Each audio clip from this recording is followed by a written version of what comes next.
ከዚህ በመቀጠል ደግሞ በየሳምንቱ ጥሩ መልእክቶችን የሚያስተላልፉልን እህቶቻችን ብሌን አብሰራ ማያብሰራም ዛሬም ስለ ሶስተኛው የአብይ ጾም ሳምንት መልእክት ያቀርቡልናል። ተከታትለን እንመለስ።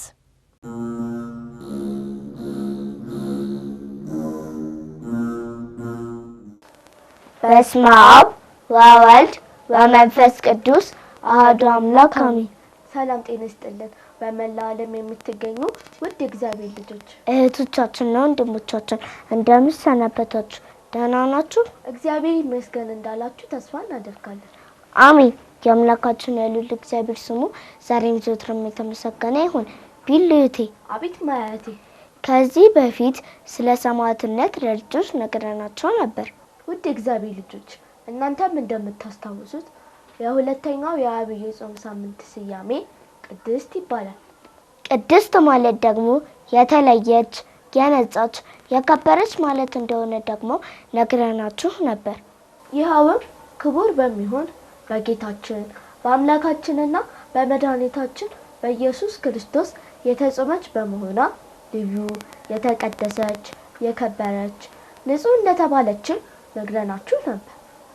ጌታችን በጾም ወቅት በዲያብሎስ እንደተፈተነና ጌታችን ዲያብሎስን ድል እንዳደረገው እኛም የክርስቶስ ተከታዮች ነንና እነዚህን በጾምና በጸሎት ድል ማድረግ እንደምንችል ነግረናችሁ ነበር። ለዛሬ ደግሞ ስለ ሶስተኛው የአብይ ጾም ሳምንት ለተመልካቾቻችን እንገራቸው። ማስታወሻችሁን ይዛችሁ ተከታተሉ። ሶስተኛው የአብይ ጾም ሳምንት ምኩራብ ይባላል። ስያሜውን ያወጣለት አባታችን ሊቁ ቅዱስ ያሬድ ነው። ምኩራብ ማለት ድሮ በብሉይ ኪዳን አምልኮተ እግዚአብሔር ሲፈጸምበት ሕገ ኦሪት ሲነበብበት የነበረ በአይሁድ የሚሰራ ወይም አይሁዶች የሚሰሩት መካነ ጸሎት ወይም የጸሎት ቦታ ነው። ሰውና መላእክት፣ ሰውና እግዚአብሔር የሚገናኙበት ልዩ ስፍራ፣ የእግዚአብሔር መመስገኛ ልዩ ቅዱስ ቦታ ነው። በተጨማሪም ልጆች ምኩራብ ማለት ሰቀላ መሰል አዳራሽ ማለት ነው።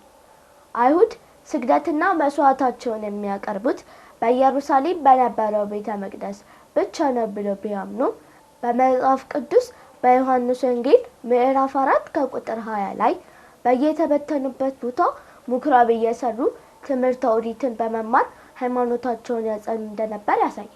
በብሉይ ኪዳን ዘመን የአይሁድ አምልኮ በኢየሩሳሌም በነበረው ቤተ መቅደስና በስርዓቱ የተመሰረተ ነበር። ውድ እግዚአብሔር ልጆች በምኩራብ ዘወትር ቅዳሜ ብዙ ሕዝብ ይሰበሰብበት ስለነበር ጌታችን ለማስተማር ብዙ ጊዜ በዚህ ቦታ ተገኝቷል። ስያሜውንም ያገኘው በመጽሐፍ ቅዱስ በዮሐንስ ወንጌል ምዕራፍ 2 ከቁጥር 14 ላይ በመቅደስም በሬዎችን፣ ላሞችን፣ በጎችን፣ ርግቦችን የሚሸጡትን አገኘ ተብሎ ከተገለጸው ኃይለ ቃል ላይ ሲሆን ምኩራብ የሚለው ቃልም በአማርኛ መቅደስ ተብሎ ተተርጉሟል።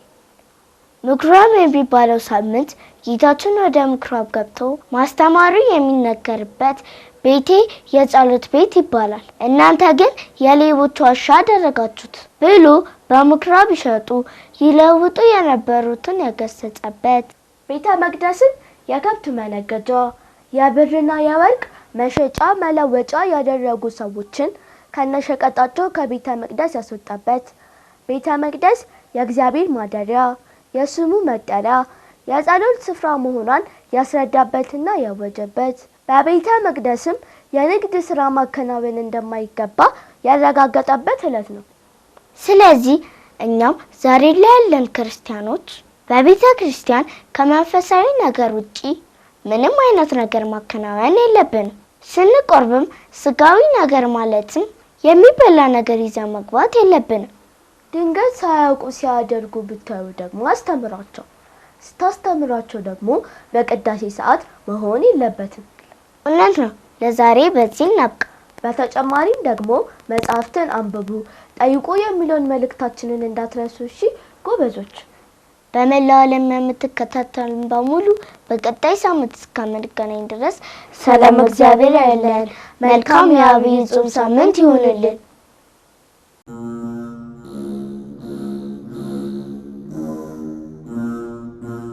እሺ ተመልካቾቻችን ከመልእክቱ ተመልሰናል። መልእክቱን ለቀረቡልን ለእህቶቻችን እግዚአብሔር አምላካችን ቃለ ሕይወትን ያሰማልን።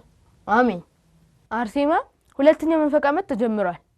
አዎ አንደኛው መንፈቅ ዓመት ውጤትሽ ጥሩ ነበረ? በጣም ጥሩ ነበረ። አንደኛው መንፈቅ ዓመት ውጤት ጥሩ ነበረ። አዎ ከአንደኛው መንፈቅ ዓመት ያረግሽውና በሁለተኛው መንፈቅ ዓመት ልታሻሽው ያሰብሽው ነገር ካለ እኛም እንድንማርበት? በሁለተኛ ሴሚስተር ያመጣዋቸው ውጤቶች ወይንም ያመጣዋቸው ማርኮች ከዛ በላይ ለመሆን ማንበብ በፕሮግራም ማንበብና የጨዋታና የጥናትን ፕሮግራም በመለየት በማጥናት ማሻሽል ይመስለኛል። እንደዛ ለማድረግ አቅደሻል በሁለተኛው መንፈቅ ዓመት ከአንደኛው መንፈቅ ዓመት? አዎ እኛ ልጆች ከአንደኛው መንፈቅ ዓመት በላይ ከአንደኛው መንፈቅ ዓመት ውጤታችን በላይ በሁለተኛው መንፈቅ ዓመት ለማምጣት ውጤታችንን ቆጭቶን እንድናስተካክል ምን ማድረግ አለብን? በፕሮግራም ማጥናት ጨዋታና ንባብ ጥናትን መለየት አለብን። በፕሮግራም መርሃ ግብር አውጥተን ማጥናት ጨዋታና ጥናታችንንም መለየት አለብን ማለት ነው። ቃለ ሕይወት ያሰማልን። አሜን። እንዲሁም ደግሞ በክላስ ውስጥ አስተማሪ ሲያስተምር በጥሞና መከታተል ያስፈልጋል። አለመረበሽም ያስፈልጋል። አዎ መልካም። የጾም ጥቅምና እኛ ልጆች ብንጾም ብንጸልይ ምን ጥቅም እንደምናገኝ እስኪ በትንሹ ንገረን። አዎ ጾም ጥቅም አለው። እርግጥ ነው ሁሉም ነገር ጥቅም አለው። ግን በመጀመሪያ ደረጃ ጾም የምንጾመው ጌታችን አምላካችን መድኃኒታችን ኢየሱስ ክርስቶስ ስላዘዘን ነው። ኢየሱስ ትእዛዝ ስለሆነ መፈጸም አለብን ማለት ነው። በመጀመሪያ ደረጃ ጥቅሙ ፈቃደ ስጋ ለፈቃደ ነፍስ ለማስገዛት። ይህም ማለት የኛ ፈቃደ ስጋ ምንድነው? መብላት መጠጣት። ሰው ምን ኃጢያት ለባህሪው ይስማማዋል። ስለዚህ የኛ ፈቃደ ስጋ ምንድነው? ስጋችን የሚፈልገው መብላት መጠጣት ብዙ ኃጢያት ነገሮችን መፈጸም ደስ ይለዋል። ግን ነፍሳችንን ግን በጾም ስናበረታት ፈቃደ ስጋ እንረሳዋለን። አሁን ለምሳሌ እኛ ጧት ተነስተን ምንድነው የሚታወሰው? መጀመሪያ ቁርስ መብላት። ጻድቃን ግን በገዳም ያሉ መነኮሳት አባቶቻችን እናቶቻችን ግን የሚታሰባቸው ፈቃደ ስጋቸው ለፈቃደ ነፍሳቸው ስላስገዙ ጾም ጸሎት ስግደት ለነሱ ምንም አይደለም፣ ተለማምደውታል። አሁን እነሱ ሲነሱ ጾም ነው፣ ሁሌ ጾም ነው። ስለዚህ ስንጾም ፈቃደ ስጋችንን ለፈቃደ ነፍሳችን እያስገዛን ነው እንደሆነ መረዳት አለብን። ለዚህም ይጠቅመናል። ከዛ ደግሞ በእግዚአብሔር ኃያል አምላክ እንደሆነ እናውቃለን። በእግዚአብሔር እንረዳለን። የኛ ሰውነታችን ምንድነው? ይበላል ይጠጣል። ሲበላ ሲጠጣ አቅም እናገኛለን። አሁን ብዙ ጊዜ ተርበን ብንቆይ አቅም ያስፈልጋቸው ነገሮች አናደርግም። ለምሳሌ የሆነ ሰው ሊጣላን ቢመጣ ራሳችንን ለመከላከል አያስችለንም። ስንጾም እናረጋለን። እግዚአብሔር ኃያል አምላክ እንደሆነ በእግዚአብሔር እንተማመናለን፣ በእግዚአብሔር እንረዳለን። እግዚአብሔር እንደሚራዳን እናምናለን ማለት ነው። ስንጾም እግዚአብሔር እንደሚራዳን ለማመን ይጠቅመናል። ከዛ ከእግዚአብሔር ላለመለየት ስንጾም ስንጸልይ ስንሰግድ ከእግዚአብሔር አንለይም ማለት ነው። ከዛ በሌላኛ ደረጃ ደግሞ መላእክትን ለመምሰል በሌላኛ ደረጃ ደግሞ ጥቅሙ እግዚአብሔር ያለን ትእዛዝ ለመፈጸምና እግዚአብሔርን በሱ ተግባራት ለመምሰል። እግዚአብሔር እርግጥ ነው አምላክ መሆን አንችልም፣ ግን እግዚአብሔር ያሳየን ነገሮች አሉ። ጥምቀት አለ፣ እሱ ጾም አሳይቶናል፣ እንጾማለን። እሱ ሐዋርያትን አቁርቦ አሳይቶናል፣ እኛም እንቆርባለን። ስለዚህ እግዚአብሔርን ለመምሰል በተግባራቱ ለመምሰል ጾም አንደኛ ነው። እግዚአብሔር አምላካችን በገዳመ ቆሮንቶስ ገብቶ ጾማል ማለት ነው። ይህ ማለት እኛም መጾም አለብን፣ እሱን ለመምሰል ይጠቅመናል። ከዛ ከሀገር መክሰፍት ለመዳን ሲባል ነብዩ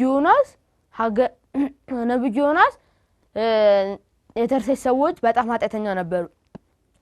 ከዛ እግዚአብሔር ሄዶ አስተምረ ወደ እኔ ሕግ መልሳቸው ሲለው እሱ እምቢ ብሎ ሄደ ወደ ሌላ ቦታ። እግዚአብሔር መልሶ ተርሴስ ላይ አስቀመጠው። የተርሴስ ሰዎች እኔ ልቀጣቸው ነው ብሎ ነግሮታል። ከዛ 3 ቀን ጾሙ። እንደሚታወቀው የነነዌ ጾም 3 ቀን እንጾማለን። 3 ቀን ሲጾም ምን ሆነ? መክሰፍት ዳነላ። መክሰፉ ከነሱ ጠፋ፣ ዳኑ ማለት ነው። በመቀጠል ደግሞ ከእግዚአብሔር ጋር ቅርብ ቁርኝነት ለመፍጠር እግዚአብሔር ለሁላችንም ቅርብ አምላክ ነው። ግን አሁን ነብዩ ሙሴ 40 ቀንና 40 ሌሊት ጾሞ እግዚአብሔርን 570 ጊዜ አነጋግሮታል።